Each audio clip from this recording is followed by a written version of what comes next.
Hey folks, tonight we're kicking things off with medieval peasant weddings.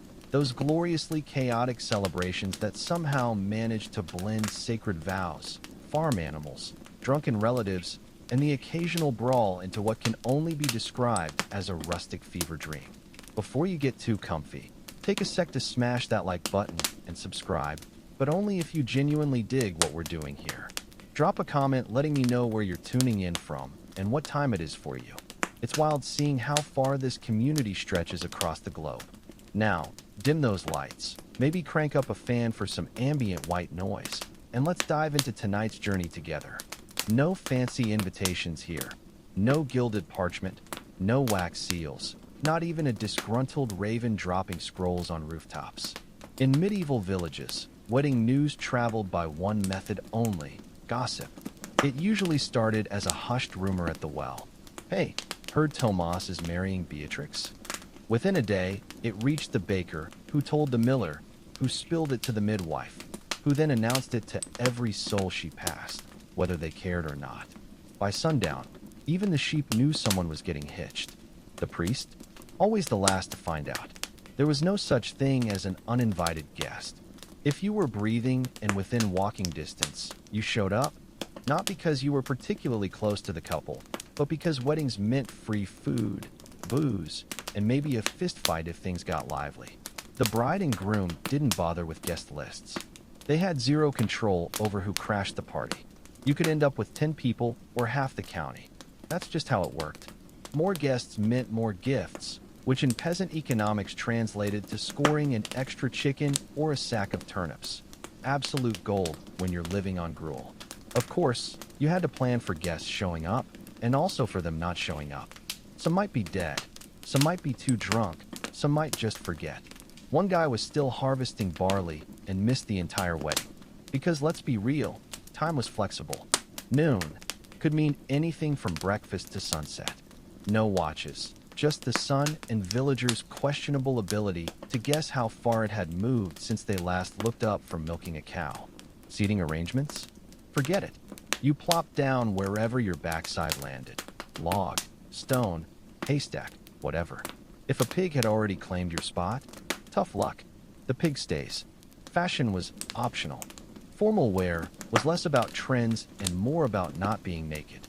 The bride did her best, wearing her nicest dress, which, let's be honest, probably wasn't white.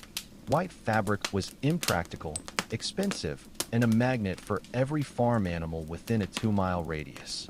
Instead, she wore brown, gray, or off-gray, which had maybe been white before 3 harvests and a sheep-related incident. She might weave a flower crown if it was spring, or repurpose an old curtain as a ribbon. She wasn't trying to look like royalty, just like someone who hadn't been knee-deep in onion patches all morning. The groom? He attempted respectability. Maybe washed his tunic. Maybe combed his hair, if he had any left. If he owned shoes, he wore them.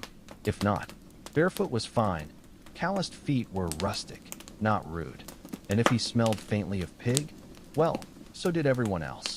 Hygiene was relative. Soap existed, but not the kind you'd want near your eyes. Bathing happened seasonally, or when it rained. Most guests didn't arrive fresh scrubbed. They arrived recognizably human. That was enough. Accessories were rare, but meaningful. A belt with an extra pouch? Stylish. A hat with feathers? Bold. A tooth still in place? Luxury. Jewelry was unheard of unless it was stolen or inherited from a great-grandmother who'd once flirted with a merchant. Kids showed up coated in mud, proudly displaying whatever bug or stick they'd found en route. Old men wore the same wool cloak they wore daily. Old women muttered judgment under their breath. Back in my wedding day. But no one cared if your hem was frayed or your sleeves mismatched. This wasn't a fashion show. It was a rare break from back-breaking labor, a chaotic, communal moment of joy. And if you arrived with both boots and teeth, you were basically nobility. The venue was wherever had space and fewer than 5 pigs. Ideally, the churchyard, not inside the church, that was reserved for nobles and high-maintenance saints. Peasants made do, exchanging vows beside a grave, under a tree, or next to a chicken coop doubling as a bandstand. Grass was a luxury. Usually, The ground was either cracked dry or soggy with surprise holes. If it had rained recently, and it always had, the ceremony happened on a patch of mud generously seasoned with manure. Guests wore their wedding boots, aka their regular boots, but with a resigned expression. No chairs, no decorations, no altar, just people standing, squatting, or leaning on fences that creaked ominously. Sometimes someone dragged out a bench, which the elders claimed like throneless royalty. Everyone else just tried not to faceplant into a ditch. Decorations? Nature provided. Weeds mostly. If someone hung a few flowers or ribbons on a fence post, it was considered Martha Stewart-level effort. The rest of the ambience came from animals. Dogs sniffing everything, chickens underfoot, and the occasional confused goat photobombing the vows. And the smells, pigs in the next field, sheep nearby, the persistent aroma of cabbage stew simmering somewhere. Mixed with sweat and ale breath, it was less wedding ambience and more medieval cologne sampler. But people showed up because the setting didn't matter. This was a rare escape from survival mode. Even if the wedding was held in a puddle surrounded by compost, it beat weeding barley all day. By the time the bride and groom stood before the priest, most guests were already itchy, sunburnt, or 3 Alesh deep, which was fine because the ceremony wasn't exactly Shakespearean. It was short, awkward, and if the priest had somewhere to be, even shorter. For peasants, marriage wasn't about flowers or rings. It was about contractual clarity. The church insisted on a priest's involvement by the 12th century, but many couples considered themselves married the moment they declared consent in front of witnesses. I take you, you take me. That was the gist. Romantic, in a brutally practical, tax-liable way. Some ceremonies included a blessing and mumbled Latin. Most skipped the kiss, not out of modesty, but because no one was eager to lock lips after 6 days without soap. The priest might cross himself, say a prayer, then bolt to yell at a goose. The church had range. No rings unless someone dug up a bent copper trinket. Some couples exchanged tokens, cloth, a knife, a coin. Others just shook hands and hoped no one backed out by sundown. Consent was key. Both had to agree aloud, in front of others. If the bride stayed silent or looked ready to bolt, the priest technically had to pause things, but a sharp glare from a parent or a reminder of the dowry usually sped things up. And that was it. No organ music, no flower petals, no speeches. Just 2 peasants in a muddy yard saying yes to a future of shared labor, screaming kids, and if they were lucky, 1 decent blanket. But despite the simplicity, the weight was real. In that moment, surrounded by friends, livestock, and toddlers with questionable hygiene, they were bound, not by lace or incense, but by words. And in the medieval world, words had power, especially when followed by ale. Now, when peasants said feast, what they meant was, we have more than one type of food today, and nobody had to steal it. The post-wedding meal wasn't catered. No menu, no servers, just a giant communal pot that had been boiling for hours, containing roughly half the village's hopes and all its root vegetables. The star was usually a stew the size of a small cart, bubbling with cabbage, leeks, onions, barley, turnips, maybe some dried peas, and if you were really lucky, a scrap of meat. A chicken if someone felt generous or reckless. Otherwise, flavor was left to salt or fate. Guests didn't sit at proper tables. They perched on rocks, benches, or whatever sturdy surface they could find, including, occasionally, a tolerant dog. Bowls got passed around, and if you forgot yours, congrats, you're eating out of your hands or begging a neighbor. Spoons existed in theory, but fingers did most of the work. The drinks, though? Those were reliable. Ale flowed freely, homebrewed, stronger than expected, with that signature burn on the way down that made even questionable stew taste like heaven. Water was technically an option, but most avoided it since it doubled as a bacteria cocktail. Ale was safer and way more festive. Bread showed up when available, dense enough to knock out a small animal. It was either fresh and sour or old enough to qualify as a weapon. Cheese made appearances too, but only if the cow had cooperated that week. Dessert? Forget it. Unless someone brought berries, which nobody trusted, or dried fruit, which usually got stolen by kids. But by peasant standards, this was abundance. A second bowl, luxury. A third, decadence. Children sprinted around with crusts in hand. Elders gummed their way through the meal, and dogs lurked underfoot, scoring more scraps than usual and still looking offended. This wasn't about silver platters or fancy cuts. The feast meant something deeper, a rare chance to be full, to rest, to celebrate something beyond surviving winter. When your life revolved around seasons, plows, and random plague outbreaks, any excuse to eat together and laugh too loud was a victory, even if everything tasted faintly of boiled cabbage. Forget gift registries and monogram towels. In medieval peasant weddings, the registry was simple. Bring whatever you can carry, preferably alive or edible. Wedding gifts weren't sentimental, they were survival gear. Guests hauled in eggs, hunks of cheese, chickens tied by their feet, or, if feeling lavish, a small sack of grain. These weren't presents so much as investments in the couple's future, because nothing says congrats on your lifelong contract like 6 turnips. Occasionally, someone showed up with something interpretive. An old home missing its handle, a wooden spoon with bite marks, a goat with a limp and a concerning stare. Still better than empty hands. Showing up giftless marked you as either destitute or shameless. Either way, people noticed. Money barely existed in peasant economies, so goods ruled. A jug of ale or fresh loaf from a guest. Basically royalty behavior. Some gifts got recycled. A goose given at your wedding might reappear at your cousin's a year later, slightly angrier. Rumor had it one clay jug circulated for a decade. Nobody knew its origin. Nobody dared keep it. But these offerings weren't just for the couple. They were community theater. Giving something useful proved you were invested in the household's success. It signaled goodwill, participation, and maybe a hope that when your turn came, someone would gift you a particularly plump chicken. Despite the randomness and regifting, there was warmth here. These weren't luxuries, but what people could spare.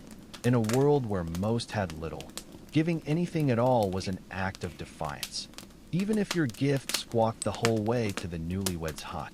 Every medieval village had its cast of characters, and weddings were their grand stage.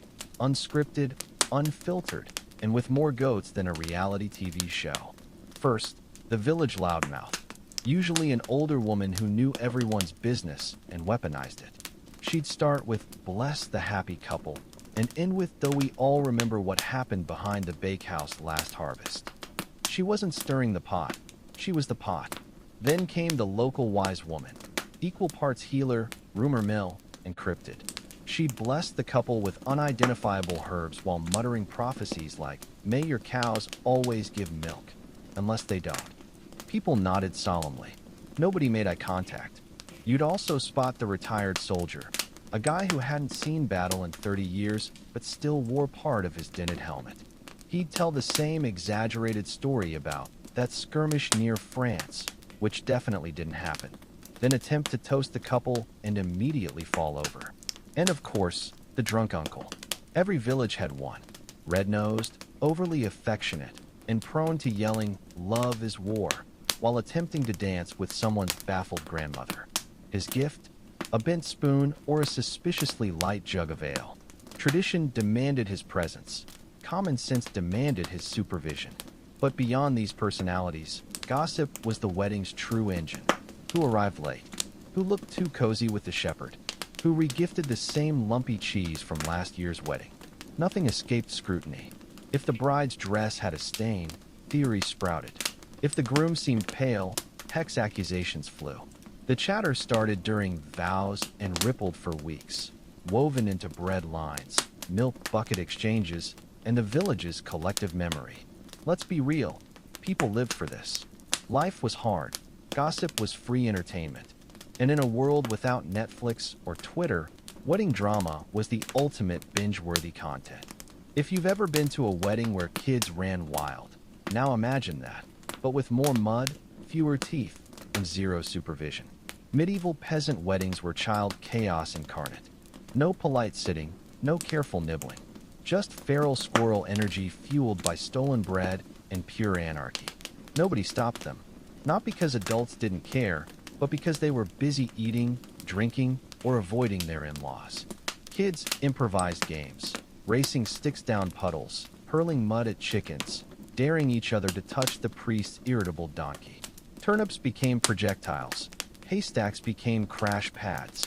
At least one child always ended up in the stew pot, not in it, but alarmingly close. Toddlers wobbled into the ceremony. Babies got strapped to hips or plopped on the ground like sacks. A kid cried every 5 minutes, from tripping, being bitten by another kid, or losing their snack to an opportunistic dog. The bride and groom mostly ignored the madness, though occasionally the bride would mid-vow grab a toddler by the collar and hand it off like, "Yours now." The kid, unfazed, would just scamper off like a tiny medieval gremlin. Older kids appointed themselves supervisors, bossing the little ones with all the empathy of miniature landlords. "No, you can't sit there." "Yes, we're allowed to take your bread." It was Lord of the Flies meets farmyard anarchy. But this wasn't neglect, it was culture. Weddings were rare times when kids could be gloriously, unabashedly wild. Let them burn off steam while the adults did the same. If they didn't return home covered in scratches, bruises, and someone else's breadcrumbs, were they even at a real wedding? By nightfall, most kids passed out in hay piles, sticky, exhausted, and already dreaming of the next chaotic feast. Music at medieval peasant weddings wasn't some refined orchestra performance. It was whatever noise someone could wrestle from an object. If you were lucky, a local with a fiddle showed up. If you were really lucky, he knew more than one tune. But most often, you got that one guy every village had. The self-proclaimed musician armed with a 3-stringed lute missing 2 strings and all its dignity. Sometimes the instruments were improvised, a pot lid and stick, 2 jugs, or just enthusiastic whistling through gapped teeth. If nobody brought anything, congratulations, you now had a choir of ale-soaked uncles belting the one wedding song they half remembered. The lyrics were vague, mildly inappropriate, and repeated until someone forgot the words or passed out, whichever came first. Drums were anything that made noise when hit. Buckets, barrels, one time a very confused goose in a sack. Rhythmic stomping counted too, doubling as dancing and rodent deterrent. The playlist was limited. Love songs, where someone definitely dies, drinking songs, where everyone dies, or historical ballads, where everyone dies and loses their sheep. Skill mattered less than volume. If you were loud and enthusiastic, you were a musician. If you had rhythm, professional. If you could clap without falling over, legend. Kids joined in with high-pitched screeches, dogs barked along, and occasionally a rooster attempted a solo. It was chaos. Beautiful, off-key, alive chaos. For peasants who spent most days listening to cows lowing or rain leaking through roofs, this clumsy symphony was magic. Brief, messy magic.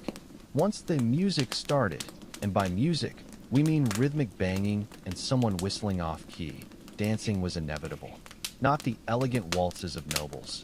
This was stomping, flailing, vaguely coordinated hopping performed with the energy of people who'd spent 6 months bent over in barley fields.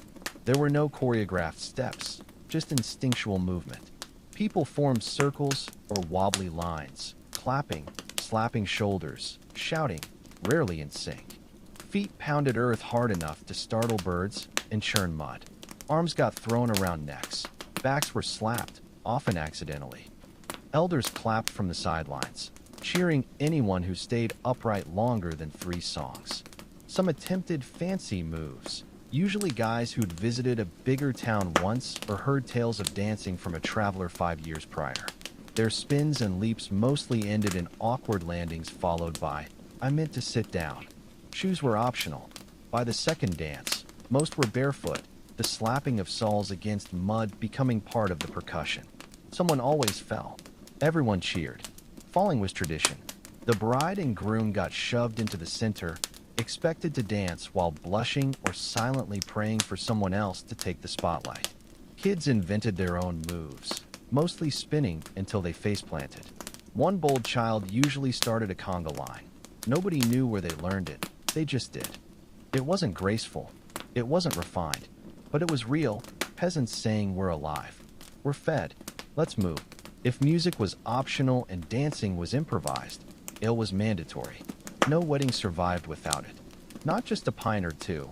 We're talking jugs, barrels, buckets, anything that could hold liquid without leaking too fast.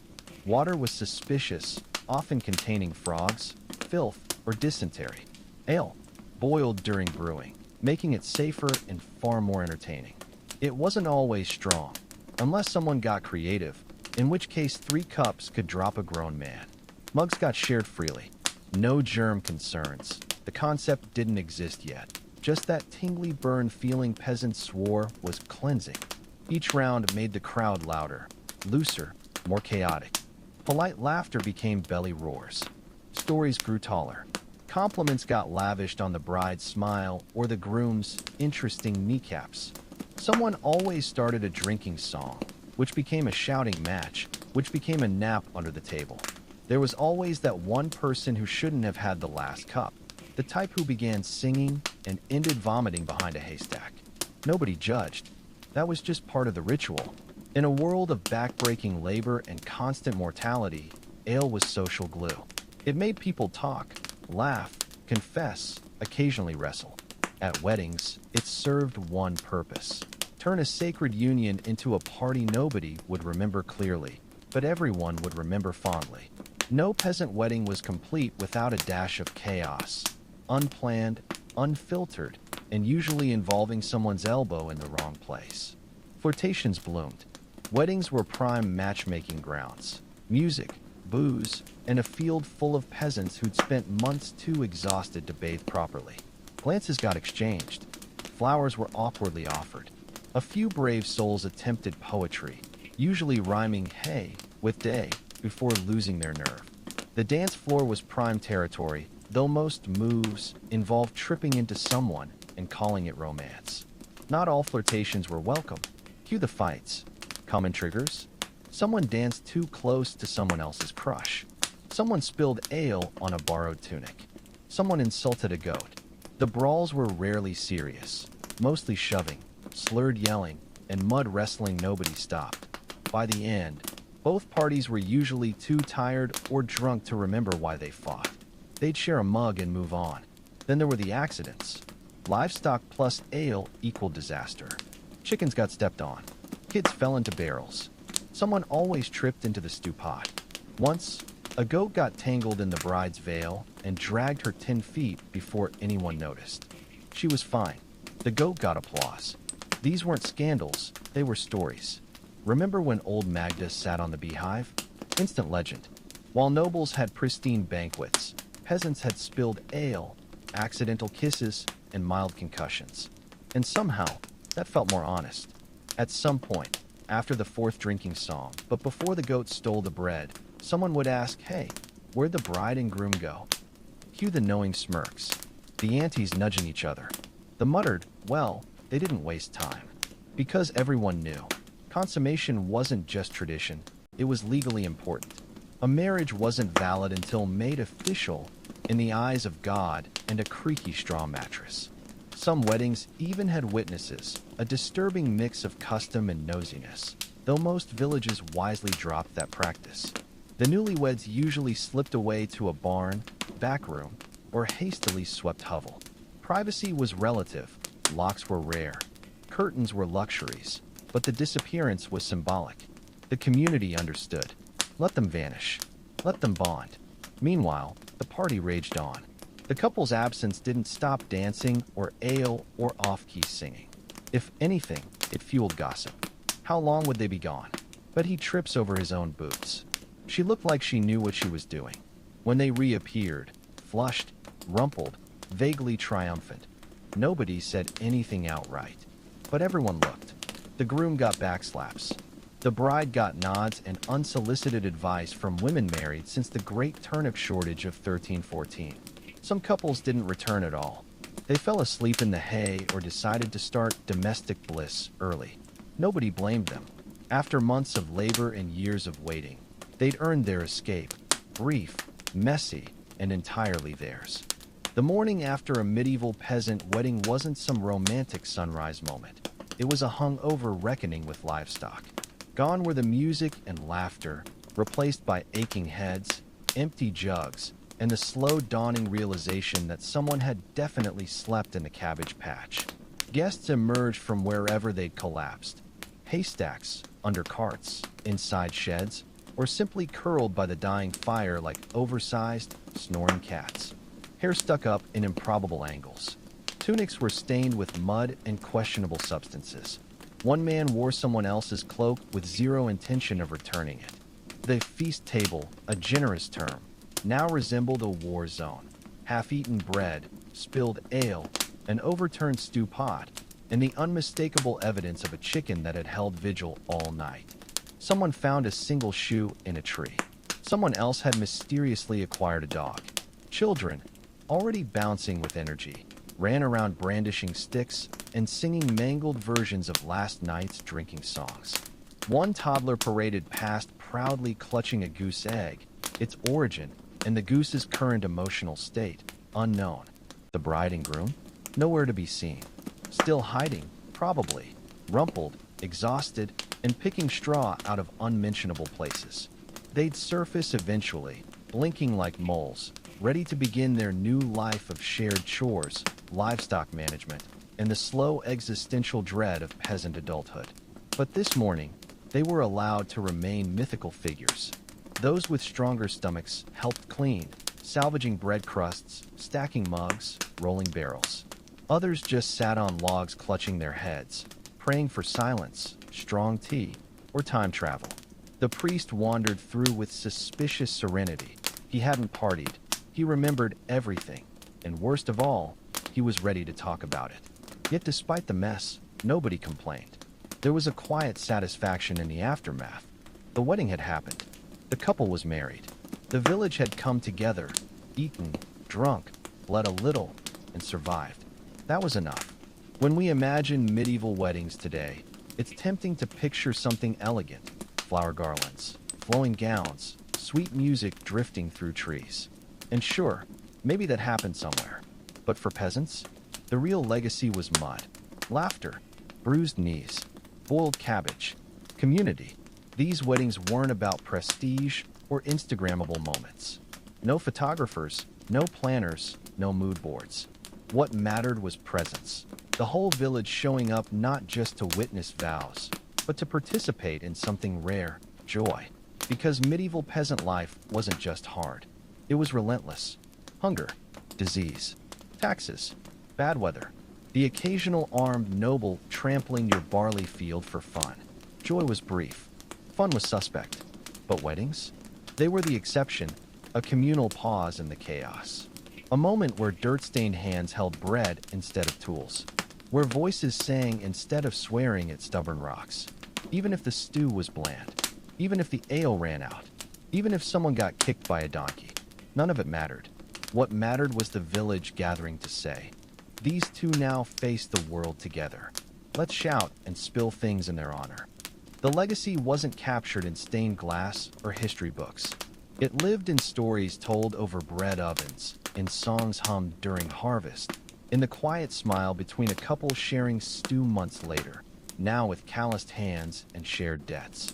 It was in the mud-stained hymns, the goose-related injuries, the gossip that somehow became legend. It was real, it was messy, and it belonged to the people. If the world ended tomorrow, as it frequently threatened to in the Middle Ages, at least they'd have this memory. One day when life felt lighter, when nobody worked, when two people said yes, while chickens clucked judgment nearby. Before the wine was poured or the lyre was plucked, there were rules, lots of them. Despite the eventual chaos, the Greek symposium wasn't some mindless frat party. It was ritualized, exclusive, and strangely sacred. You didn't just show up and start drinking. That would have been barbaric. First, you had to be invited. The host, symposiarch, carefully curated the guest list. All male, freeborn only. Slaves served. Women were excluded except for hetera, courtesans.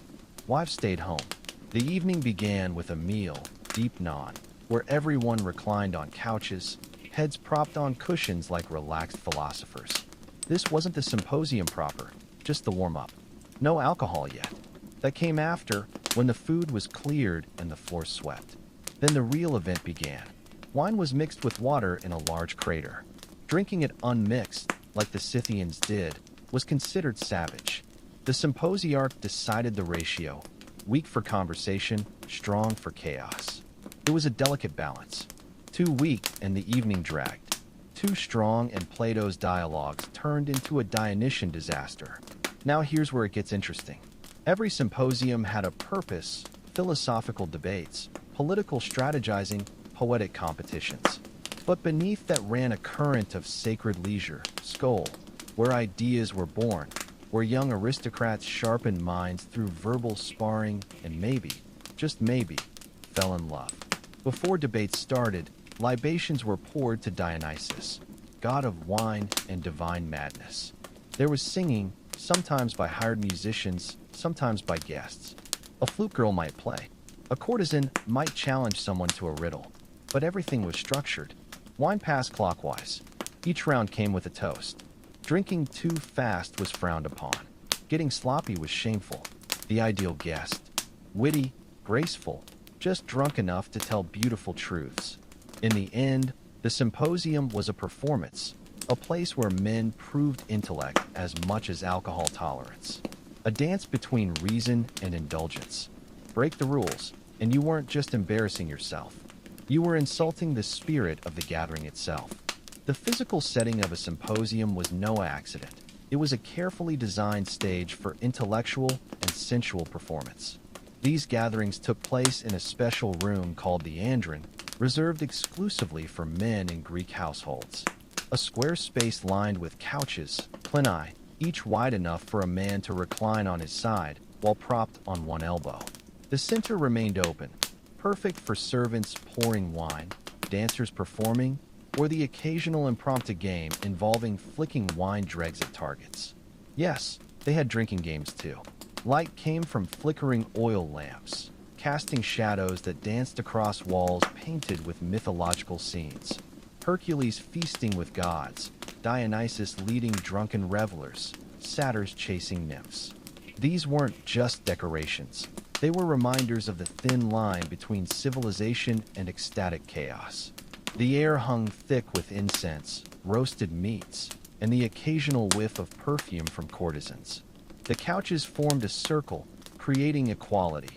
No head of the table, no hierarchy. This spatial democracy fostered philosophical debate where status mattered less than wit. The mood could shift from lofty political discourse to raucous singing contests depending on the host and guests. Some symposia were covert strategy sessions disguised as parties. Others devolved into naked dancing. Even the drinking cups, kailikes, played a role, decorated with erotic or comic scenes at the bottom, revealed only as the drinker drained his wine. The moment of discovery brought laughter, blushes, or clever commentary, depending on company. Every detail, from couch placement to cup design, was psychology in action, lowering inhibitions without obliterating intellect.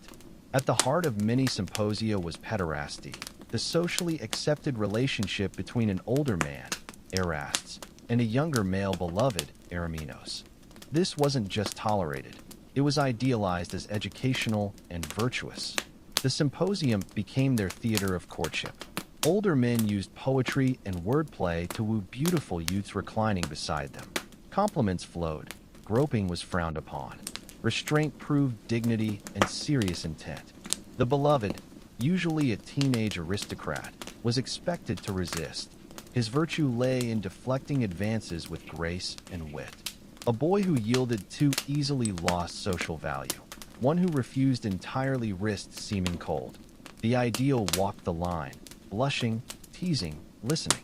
Plato famously transformed this dynamic into philosophy, arguing in his Symposium that love could ascend from physical attraction to contemplation of divine beauty.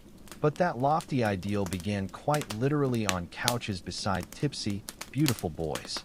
The intimacy of the setting allowed discussions of soul and desire without shame.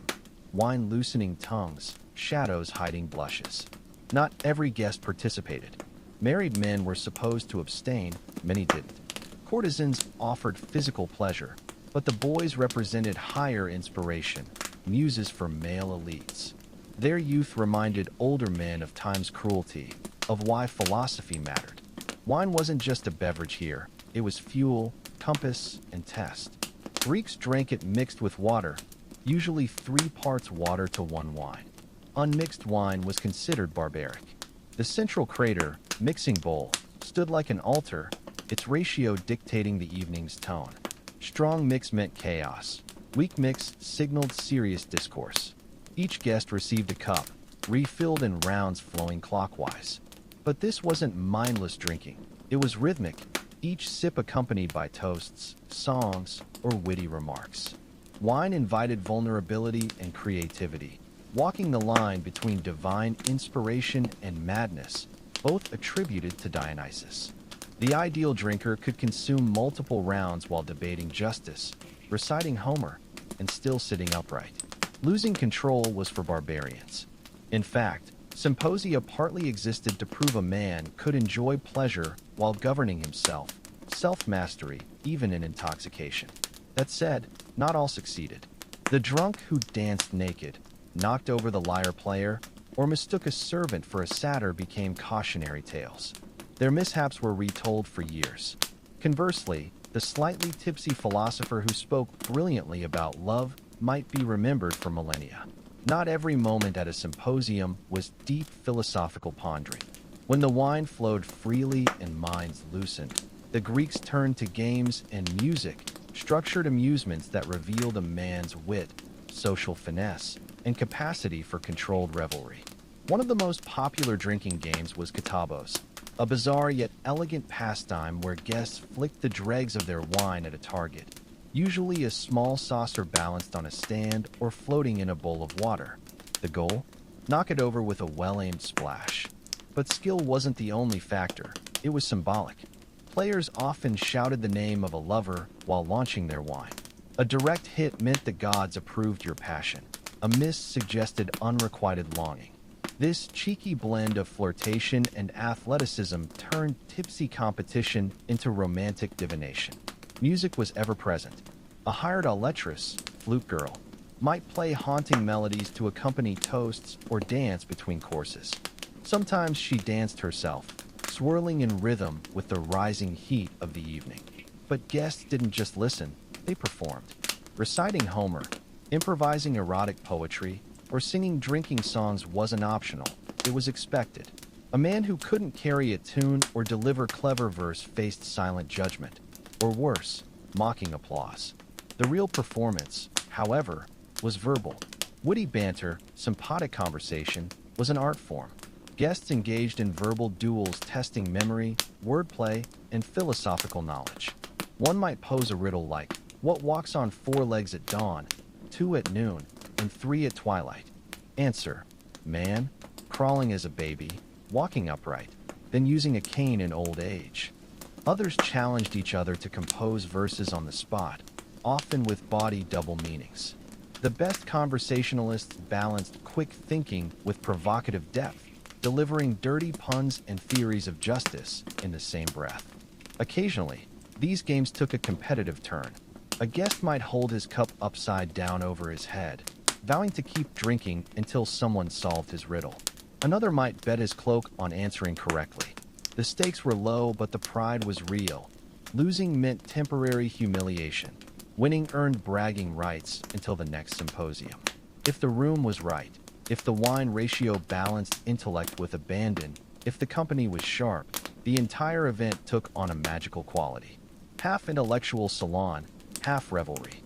Reputations were made or broken not by wealth alone, but by how cleverly one could hold court while half drunk and draped in a wine-stained chiton. While Greek wives remained confined to domestic quarters, another kind of woman moved freely through the lamplit world of symposia, the hetaira, courtesan. These high-status companions were neither mere entertainers nor common prostitutes. Educated, witty, and trained in music, conversation, and seduction, they weren't just present at symposia. They were essential to its alchemy. A skilled hetaira could recite Sappho's poetry, debate Socrates, play the lyre, and outdrink even the most seasoned aristocrat. Unlike most Greek women, she owned property, attended parties freely, and sometimes amassed considerable influence.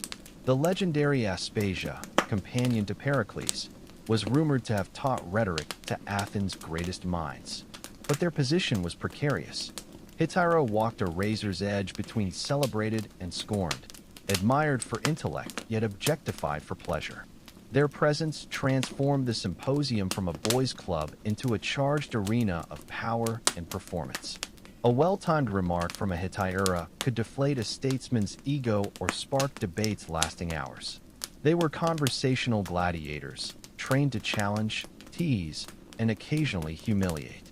Eroticism always lingered in the air, but it wasn't always consummated.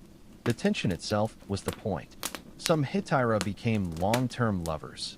Others remained aloof, using allure as leverage. They played by their own rules, leveraging beauty and wit to climb socially or sway political alliances. For many men, these women embodied an impossible fantasy: female companionship without domestic duty, sensuality without submission, intellect without restriction.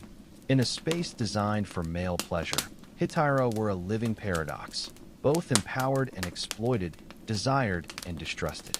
They could ruin reputations with a whisper or inspire philosophies that echoed through millennia. For all their games, flirtations, and poetic excesses, Symposia's greatest legacy may be intellectual. Between the third cup of wine and the last riddle, guests often stumbled into debates that shaped Western thought forever. The most famous example is Plato's Symposium, where Socrates, Aristophanes, and others explore love's nature. But this wasn't unique. Across Greece, symposia incubated ideas about justice, morality, and human desire. These debates weren't lectures. They were verbal battles where humor softened blows and wine lowered defenses. One central theme was eros, erotic love, not just carnal, but as a philosophical force. Socrates, via Plato, described love as a ladder, starting with physical attraction, ascending through appreciation of beauty, culminating in contemplation of eternal truth. That idea, born amid wine and couches, still influences philosophy today. Other topics emerged too. What is virtue? Can the soul be immortal? Is pleasure good or distracting? These weren't academic. They were urgent, personal, debated between sips of spiced wine. It's no accident that great thinkers like Socrates frequented symposia. These events combined leisure, intellect, and sensual energy, a rare alchemy where ideas could be tested, discarded, or refined in real time. Unlike public forums, symposia allowed nuance. You could voice half-formed thoughts, change your mind mid-sentence, or play devil's advocate. The setting, equal yet intimate, tipsy yet controlled, made truth-seeking feel like play. And from that play emerged frameworks that still shape how we think about love, governance, and human nature. As the symposium reached its peak, the boundaries between revelry and ritual blurred. The wine had been flowing for hours, the philosophical debates had dissolved into laughter, and now the gathering teetered on the edge between intellectual enlightenment and Dionysian madness. This was the moment when the Comos began, the drunken procession where guests, fueled by wine and exhilaration, spilled out into the streets. Wreaths askew, robes disheveled, they moved through Athens like a traveling carnival of intoxicated philosophers. Some carried torches, others banged makeshift drums or sang off-key hymns to Dionysus. The Comos wasn't just drunken wandering. It was a ritualized performance of abandon, a deliberate shedding of social constraints. Neighbors peeked through shutters, torn between amusement and annoyance. The procession might stop at a friend's house, demanding more wine or challenging him to join. Occasionally, they serenaded a beloved, though serenade was generous when the singers could barely stand. If they encountered rivals from another symposium, a poetic battle might erupt right there in the street, each side hurling improvised verses until one group collapsed in laughter or exhaustion. The Comos was both celebration and provocation, a public declaration that for this night, reason had surrendered to ecstasy. Of course, not all citizens appreciated the spectacle. The next morning, there would be complaints, broken flower pots, startled livestock, philosophical graffiti scrawled on walls. But in that moment, under the stars and swaying torches, the revelers were untouchable, gods of their own making, chasing euphoria through moonlit alleyways. For all its intellectual pretensions, the symposium had a dark underbelly. The same wine that inspired poetic brilliance could also unleash violence, jealousy, or shame. Greek literature is littered with symposium gone wrong stories, tragedies born from too much drink and too little restraint. Take the infamous wedding feast of King Alexander of Pharai in 358 BC. What began as a celebratory drinking party ended with the king's own guards murdering him mid-toast. Or the legendary, and likely exaggerated, tale of the poet Alcaeus, who allegedly stormed into a symposium armored like a Homeric warrior, terrifying guests into fleeing. Even Plato warned in his laws about symposia devolving into a common drinking bout, where men became worse than they were. The risks weren't just physical.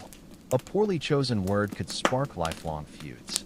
Political alliances crumbled over wine-soaked insults. Young men, eager to impress, might gamble away family fortunes or make reckless vows.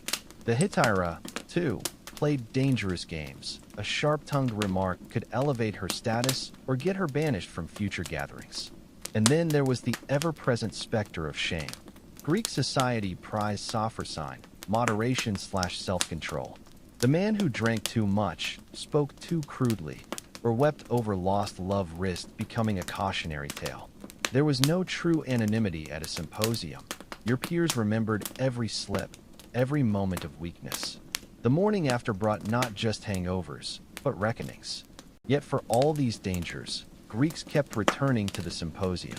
Because when it worked, when wine, wit, and wisdom balanced perfectly, it offered something nothing else could, a fleeting taste of divine communion. By the 4th century BC, the symposium was evolving. What began as an aristocratic ritual spread to broader society. Wealthy merchants hosted their own drinking parties, aping aristocratic customs. Professional entertainers replaced amateur poetry. Even the strict gender norms relaxed slightly. Some accounts suggest respectable women occasionally attended private gatherings, though never as full participants. The Romans adopted and adapted the tradition, creating the convivium, a more food-focused version where reclining gave way to sitting upright. But something essential was lost in translation. Roman drinking parties lacked the Greek obsession with intellectual sparring. They favored spectacle over subtlety. Emperors like Nero would later pervert the form entirely, hosting debauched feasts where philosophy gave way to grotesque excess. Yet the symposium's spirit survived in unexpected ways. Early Christian agape feasts borrowed its communal structure. Renaissance humanists revived its love of wine-fueled debate. Even today, traces linger in university drinking societies, book club meetings with wine pairings, or any gathering where alcohol lubricates conversation. What made the Greek symposium unique wasn't just the wine or the couches. It was the deliberate fusion of pleasure and intellect. These men believed ecstasy could be sacred, that truth might emerge from tipsy laughter as easily as sober study. In our modern world of isolated screens and hurried interactions, there's something deeply appealing about that vision, of coming together not just to drink, but to think, feel, and momentarily transcend ordinary life. The symposium's ultimate lesson might be this: civilization needs both Apollo and Dionysus, structure and abandon, rules and the occasional breaking of them.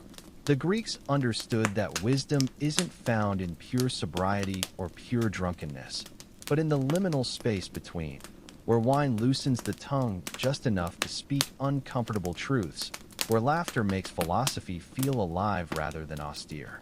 They created a ritual where men could be both beasts and gods, where the same cup that brought forgetfulness could also spark remembrance of what truly matters. That delicate balance between chaos and order, between the grape's first sweetness and its final dizzying dregs, is perhaps their most intoxicating legacy.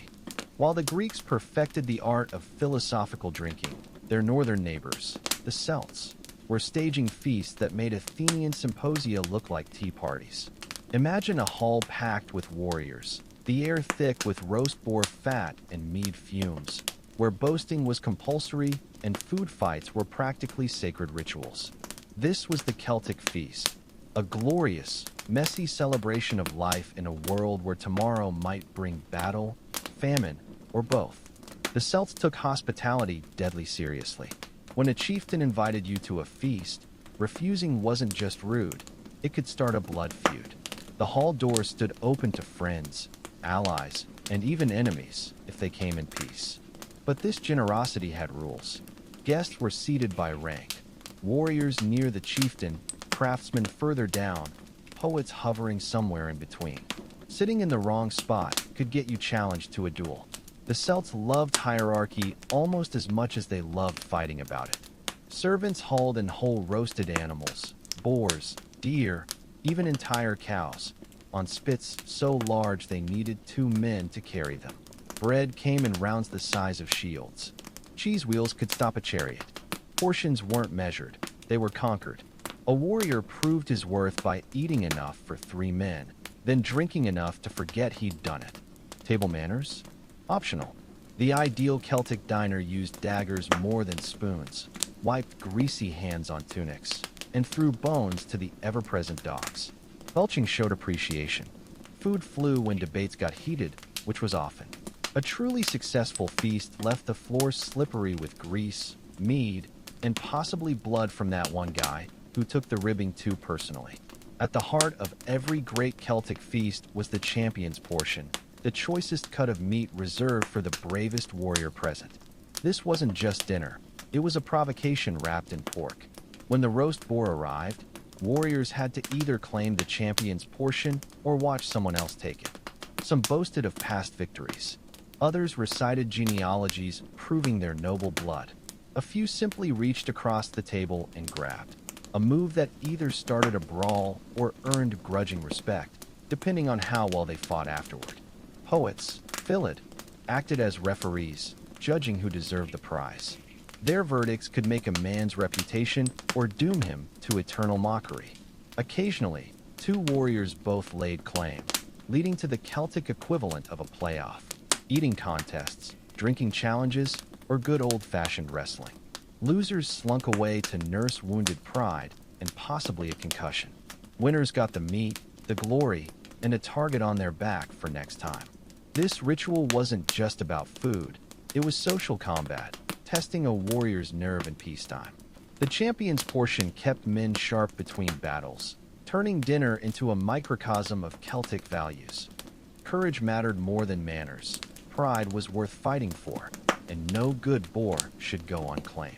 No Celtic feast survived past sunset without a bard. These poet-musicians weren't just entertainers. They were historians, gossip-mongers, and supernatural threats rolled into one. A skilled bard could make a chieftain immortal with praise or destroy a rival with satire so vicious it allegedly raised blisters on the victim's skin. When the harp came out, the hall fell silent, partly from respect, partly because bards were known to curse interrupters. Epic poems lasted hours, tracing genealogies back to mythical ancestors. Some bards specialized in boasting lays, where warriors' exploits grew taller with each verse. That time you killed 3 men sounded better as 30 when set to music. The best performances walked a knife's edge between flattery and menace. A bard might begin praising a chieftain's generosity, then subtly remind him of that time he almost lost a battle. The message was clear: keep the mead flowing, or the next song won't be so kind. Many rulers kept bards on permanent retainer, not for art's sake, but blackmail prevention. Between epics, bards switched to shorter pieces, lullabies, drinking songs, or the Celtic equivalent of romantic ballads, which mostly involved stalking deer through enchanted forests. Harp strings broke regularly. Voices grew hoarse. By midnight, even the most dignified bard was slurring lyrics and laughing at his own jokes. But while the performance quality declined, the consequences didn't. An insult delivered drunk still counted come morning. The Celts didn't just drink at feasts. They conducted full-scale, alcohol-based warfare. Mead, beer, and imported wine flowed like rivers, served in horns so large they needed two hands, or one very determined hand. Drinking vessels weren't mere cups, they were statements. A chieftain might own a silver-plated horn depicting gods wrestling serpents. A warrior's personal mug could be carved from an enemy's skull, allegedly. Drinking rules were complex and deadly serious. Never refuse a toast from your host, unless you wanted to imply he was poisoning you. Always maintain eye contact while clinking horns. Looking away invited betrayal. The guest of honor drank first, but the chieftain drank most. Spilling was unfortunate. Wasting was unforgivable. The real test came in rounds. Celtic drinking games made modern beer pong look like child's play. One involved passing a horn around the circle. Each man had to drain it completely before passing it on. Another required reciting poetry between gulps. Failure meant humiliation. Success meant vomiting heroically behind a pillar. By midnight, the hall resembled a Viking ship after rough seas. Men slumped over tables, others singing off-key. A few engaged in philosophical debates that somehow always circled back to cattle raids. The air hung thick with alcohol fumes and wood smoke. Dogs licked spilled mead from the floor. Somewhere, a bard was composing a satire about the whole mess. Yet for all the chaos, these rituals served vital functions. Drinking together built trust. If a man held his liquor well, he might hold his shield well too. Toast sealed alliances more binding than contracts. And the warrior who stayed sober while others succumbed? He earned respect and probably got stuck carrying everyone home. As the Celtic feast roared toward its climax, the boundary between celebration and combat grew dangerously thin. What began as friendly boasting could erupt into actual bloodshed with terrifying speed, and sometimes that was precisely the point. The Celts didn't just tolerate conflict at feasts, they institutionalized it. The Fled Crow, Feast of Contention, was a deliberately provoked quarrel, often staged to settle disputes without full-scale war. Two rival factions would be seated opposite each other, their weapons stacked, but never out of reach. A poet might recite inflammatory verses about past grievances. Servants would serve the rival leaders from the same platter, a test of who would flinch first. Tension built with each round of mead. Insults grew sharper. The moment someone's hand drifted toward a dagger, the hall held its breath. Sometimes, cooler heads prevailed. Other times, benches overturned as warriors lunged across tables. These controlled conflicts served as pressure valves for a warrior society. Better to lose a few men in a drunken brawl than entire clans in open warfare. Even ordinary feasts weren't safe. The 1st century Greek historian Posidonius described Celtic warriors fighting to the death over seating arrangements. A misunderstood toast could spark a massacre. The Ulster cycle tells of a feast where a single thrown bone escalated into a battle, leaving 7 men dead. For the Celts, honor was worth dying for. And if that death came mid-sentence with a mouthful of pork, so be it. Yet within this violence lay strange civility. Combat followed rules. No attacking from behind. Opponents should be evenly matched. Poets and druids were off limits. The feast hall itself was sacred ground. Pursuing a fleeing enemy outside was fair game, but killing him at the table dishonored both parties. These weren't bar brawls. They were ritualized tests of courage with spectators and referees. The warrior who fought well earned respect, even from his opponent. The dead were mourned, their faults forgotten. Surviving combatants might share a horn of mead afterward. Their feuds settled in blood rather than lingering as poison. For all their ferocity, Celtic feasts weren't mindless orgies of violence. Between the brawls and boasting lay moments of profound tenderness. Warriors weeping for fallen comrades. Poets singing laments so haunting even the dogs whined. Old rivals clasping arms over shared grief. The Celts understood that joy and sorrow were two sides of the same blade. This emotional whiplash confused Mediterranean observers. The same warrior who'd just split a man's skull might tenderly braid his daughter's hair. Kings renowned for cruelty would bankrupt themselves hosting beggars. Drunken revels gave way to solemn oaths sworn before dawn. That duality defined Celtic culture. Their feasts weren't escapes from reality. They were hyper-concentrated versions of it, where every human experience, pride, rage, love, loss, played out in fast-forward under torchlight. When dawn finally grayed the feasting hall's wreckage, survivors faced the reckoning. Broken bones needed setting. Bloodstained rushes required replacing. Someone had to tally the dead and the livestock. The aftermath revealed a feast's true success. Had alliances been strengthened? Had honor been satisfied? Most crucially, had the chieftain's generosity been properly recorded? Bards worked tirelessly, composing poems that smoothed over awkward incidents. That unfortunate stabbing became a heroic defense of hospitality. Servants discreetly removed evidence of particularly disastrous decisions, like letting the chieftain's nephew near mead. The best feasts entered legend. The worst became cautionary tales told at future gatherings. For ordinary warriors, recovery took days. Mead hangovers were legendary. The Celtic word brum described a headache so severe it felt like being trampled by cattle. Folk remedies abounded. Chewing yarrow root, swallowing raw egg yolks, or the particularly cruel hair of the hound, more alcohol. Yet even suffering served a purpose. Shared misery bonded men tighter than any oath. The warrior who'd held your hair while you vomited became your brother in arms. The chieftain who suffered alongside his men earned loyalty no gold could buy. By the time the Romans encountered Celtic tribes, they noted with grudging respect how these barbarians could turn devastation into renewal. A feast hall burned down in battle would be rebuilt grander. A clan decimated by plague would adopt orphans from rivals. This resilience stemmed from their feasting culture, learning to find joy amid chaos, to mourn deeply then move forward, to see every ending as the raw material for new beginnings. The Celtic feast's legacy outlasted empires. Medieval Irish kings still held fays, assembly feasts, to confirm their rule. Welsh Eisteddfodau preserved bardic traditions. Even today, traces linger in Scottish ceilidhs or Irish wakes, where laughter and tears still dance their ancient, inseparable steps.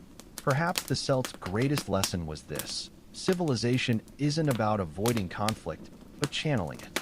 Their feasts taught that anger could be ceremonial, grief could be communal, and even violence might, if practiced with enough artistry, become a kind of terrible poetry. While the Greeks debated philosophy and the Celts brawled over roast boar, the Vikings were perfecting a feast tradition that blended poetry, politics, and enough alcohol to sink a longship. The Norse blot, sacrificial feast, wasn't just a meal. It was a high-stakes ritual where the fate of communities hung on correctly interpreting the gods' whims through spilled mead and animal entrails. Picture a great hall in winter, its beams blackened by decades of smoke, the air thick with the iron scent of blood and the sweetness of fermenting honey. At the high seat sat the Jarl, chieftain, his silver-threaded cloak thrown over shoulders broad enough to carry the weight of his people's expectations. Along the benches sat warriors, farmers, and thralls, slaves. For this one night, hierarchy softened by the promise of shared abundance. The feast began with sacrifice. A priest, Godi, slit a stallion's throat over a silver bowl, catching the steaming blood. The animal's flesh would feed the gathering, but its spirit carried messages to Odin. As the carcass was butchered, the Godi examined its liver for markings. Dark spots might portend famine. A healthy glow promised good harvests. Every detail held meaning. The way the blood splashed, the direction the head fell, even which raven arrived first to claim the offal. When the divination ended, the Real drinking commenced. Mead horns circulated clockwise, each sip accompanied by elaborate toasts. First to Odin for wisdom, then to Njord for calm seas, to Frey for fertile fields, and finally to Thor, because nobody wanted lightning striking the hall mid-feast. Skip a toast, and you risked offending deities capable of drowning your entire fishing fleet on a whim. The Vikings took drinking games to lethal new heights. Cub involved hurling axes at wooden blocks while reciting poetry, a test of coordination and courage. Missing the block meant drinking a penalty horn, Hitting it meant your target drank. Nafatiful, a strategic board game, turned violent when players bet weapons or land rights on the outcome. The infamous Berserker Challenge required drinking a special mushroom-infused ale, then fighting blindfolded, a ritual that occasionally ended with someone becoming accidentally decapitated. At the heart of every great Norse feast sat the Skald, part poet, part historian, part shape-shifting trickster. These wordsmiths wielded metaphors like battle axes, crafting verses so complex modern scholars still unravel their meanings. A well-delivered drapa, praise poem, could elevate a jarl to near-mythic status. A biting in, insult poem, might literally curse its target. When the Skald raised his harp, even drunken warriors fell silent. Epic sagas unfolded over hours, tales of gods wrestling frost giants, of cursed gold and doomed lovers. The best performances walked the knife edge between flattery and threat. A Skald might begin praising his host's generosity, then casually mention how King so-and-so was also generous, until he wasn't. The message hung unspoken. Keep the mead flowing, or history remembers you poorly. Skalds employed a secret weapon, kennings. These poetic riddles described things indirectly. A sword became wound-hoe, the sea whale-road, battle raven's breakfast. Understanding them proved one's intelligence. Creating new ones demonstrated wit. A good kenning could make a warrior famous or infamous for generations. When a Skald dubbed Eric Bloodaxe, the nipple piercer, after an unfortunate grooming accident, the name stuck for centuries. As the night deepened, so did the stakes. Important business was conducted in this liminal space between sobriety and oblivion. Marriage alliances sealed by clinking mead horns. Inheritance disputes settled through drinking contests. Trade agreements finalized when both parties were too drunk to renegotiate. The Vikings understood that alcohol lowered inhibitions just enough for truth to slip out, whether about a neighbor's cattle theft or one's own secret ambitions. Many a would-be usurper revealed his plans mid-toast, only to find an axe buried in his skull before dawn. By midnight, the hall reached critical mass. Warriors slumped over tables, snoring into their beards. Thralls discreetly pocketed uneaten meat. The Skald, now thoroughly drunk, attempted an epic about the Jarl's great-grandfather, but kept confusing him with a carrot farmer from the next fjord. Yet even in this chaos, rituals held. The final toast always went to the dead, ancestors whose bones lay in burial mounds, awaiting Ragnarok. As mead splashed onto the packed earth floor, a libation for those underground, the living felt the veil between worlds grow thin. For a moment, the hall's warmth held back the endless winter just outside. When dawn's pale fingers finally pried open the eastern horizon, survivors faced the reckoning.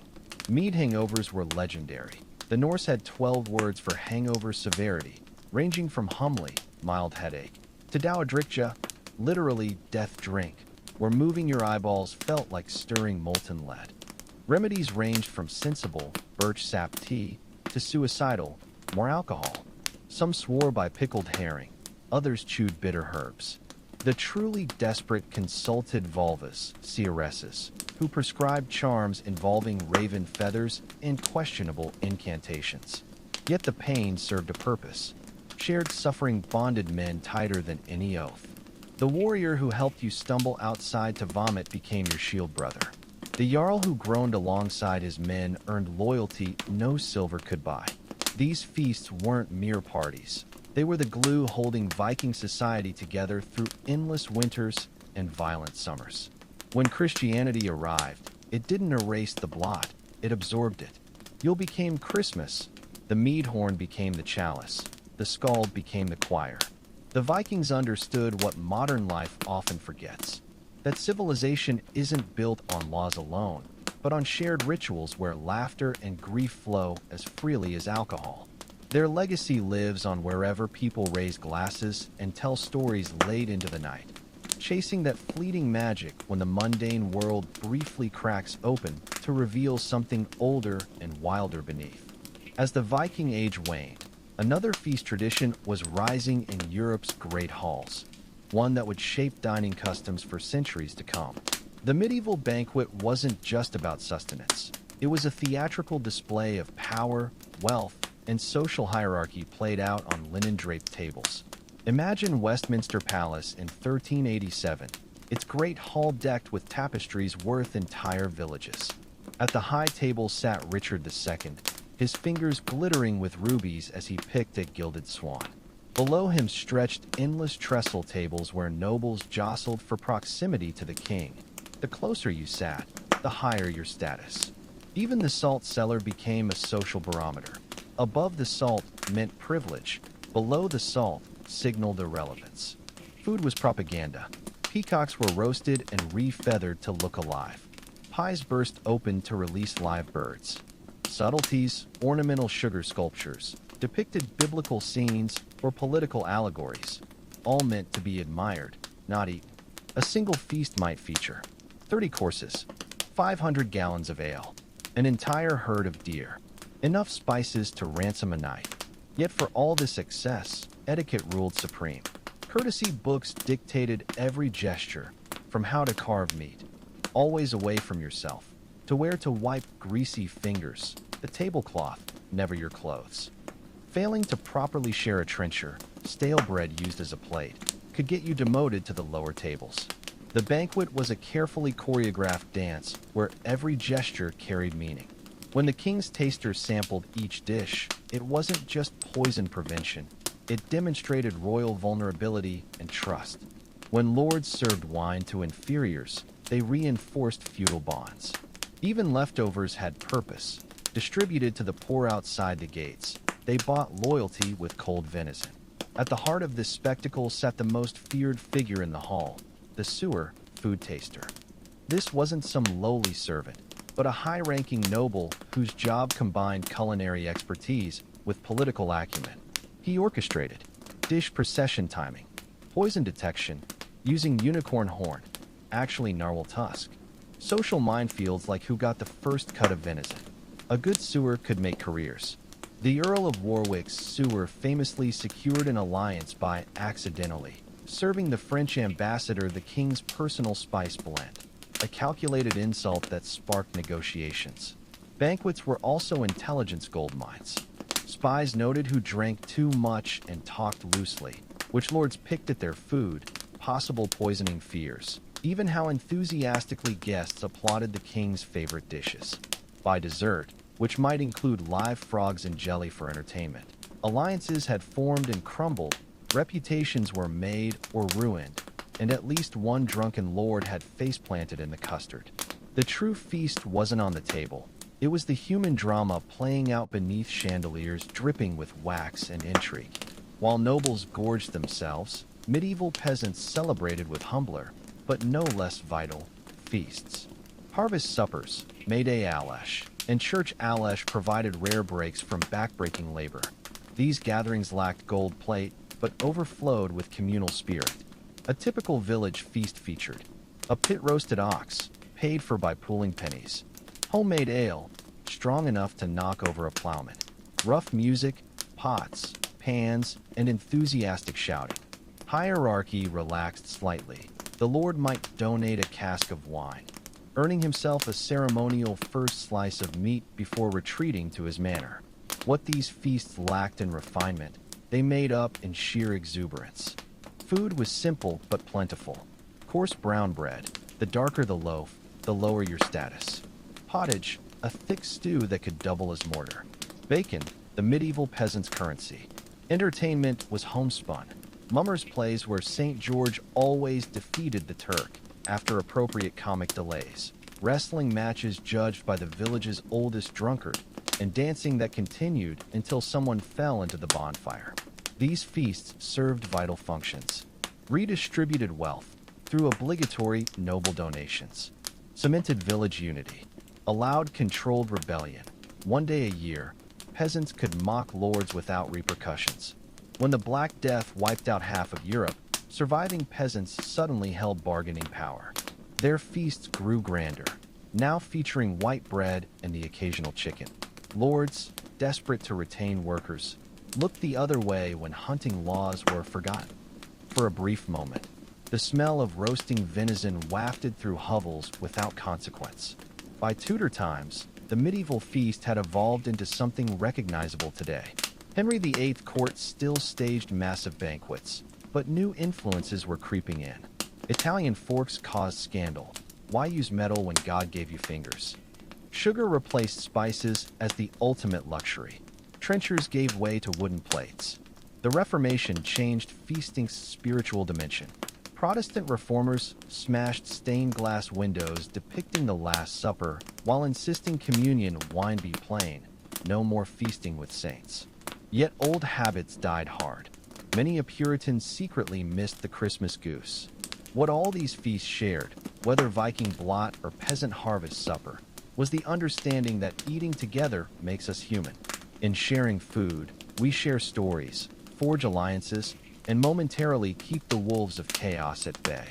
The next time you pass a dish at Thanksgiving or argue over the last pizza slice, remember, you're participating in a ritual older than nations, more powerful than laws.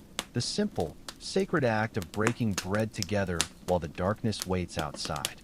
As forks clinked against pewter plates in Renaissance Italy, a dining revolution was quietly unfolding, one that would forever change how humans shared meals. The convivium, Renaissance banquet, transformed eating from mere sustenance into high art, where gastronomy and philosophy danced together between courses. Picture Florence's Palazzo Pitti in 1513, its frescoed halls alive with the clatter of the newest status symbol, silver forks. These strange implements had trickled in from Byzantium, scandalizing traditionalists who saw them as effeminate nonsense. God gave us fingers for a reason, grumbled Cardinal Bambo at one feast, before accidentally stabbing himself with an experimental fork jab. Yet the fork was just the visible edge of deeper changes. Renaissance hosts became impresarios of sensory overload. Citrus trees in full fruit were uprooted and brought indoors as living decor. Sugar sculptures depicted entire mythological scenes, which guests were expected to admire before destruction. Wine fountains flowed with different vintages at each table. The meal itself unfolded like theater. Servants entered in costume, some dressed as satyrs bearing roasted boar, others as angels carrying cloud-shaped meringues. Between courses, scholars debated Petrarch while musicians played lutes tuned to mathematical ratios. At the Medici court, dining became geopolitical theater. When the French ambassador visited, Catherine de' Medici staged a 12-hour feast featuring 300 dishes, a mock naval battle in a wine-filled tub, dwarves dressed as cupids shooting sugar plums from miniature cannons. The message was clear. Florence's wealth could drown rivals in saffron if necessary. Underlying this spectacle was a radical new idea that dining should educate as well as feed. Renaissance humanists designed menus as intellectual journeys. Oysters served on Homer-quoting platters to stimulate debate about Troy. Roast peacock reconstructed with Plato's ideal forms in mind. Geometric pasta shapes proving Euclid's theories edible. Even place settings taught lessons. One Ferrara banquet featured napkins folded into origami ships, a nod to Columbus' recent voyage. Guests were expected to unravel them while discussing whether the New World's inhabitants had souls. The Renaissance also birthed professional food critics. Writers like Bartolomeo Scappi published exhaustive dining diaries rating meals across Italy. His 1570 opera cataloged 1,000 recipes, 300 kitchen tools, scathing reviews of papal banquets. His Holiness pheasant tasted like it died of boredom. These critics spawned chef rivalries worthy of modern celebrity cooks. When Maestro Martino's blancmange outperformed rival Giovanni's at a Milanese tasting, the latter allegedly poisoned the judging committee's wine. They survived but complained the vomiting ruined the dessert's aftertaste. Yet for all its sophistication, Renaissance dining retained visceral thrills. A proper feast still demanded. Whole roasted beasts carved tableside with dramatic flair. Wine served in goblets carved from rhinoceros horn, believed to detect poison. Cheese so pungent it cleared sinuses from 30 paces. The era's true culinary legacy wasn't excess but intentionality. Every element, from fork placement to fish sauce, carried multiple meanings. When you bit into a gilded pear at a Medici feast, you weren't just eating fruit. You were tasting the optimism of an age that believed even meals could perfect humanity. As the 16th century waned, these customs spread north. Catherine de' Medici brought Florentine chefs to France, where they taught the revolutionary concept of sequential courses, that vegetables shouldn't be boiled into gray mush, how to make a meringue tower survive 3 hours of pre-dessert speeches. The fork followed philosophy across the Alps. By 1600, European dining would never be the same, though many still missed the simple joy of licking grease off their fingers. As our journey through history's great feast draws to a close, we're left with a banquet table laden with enduring truths about human connection. From Viking mead halls to Medici sugar sculptures, these celebrations reveal more than culinary preferences. They expose the raw nerves of civilization itself. The through lines are unmistakable. Power play. Whether Celtic warriors fighting over the champion's portion or Renaissance princes staging edible naval battles, feasts have always been about demonstrating dominance. That modern business deals still close over steak dinners proves little has changed.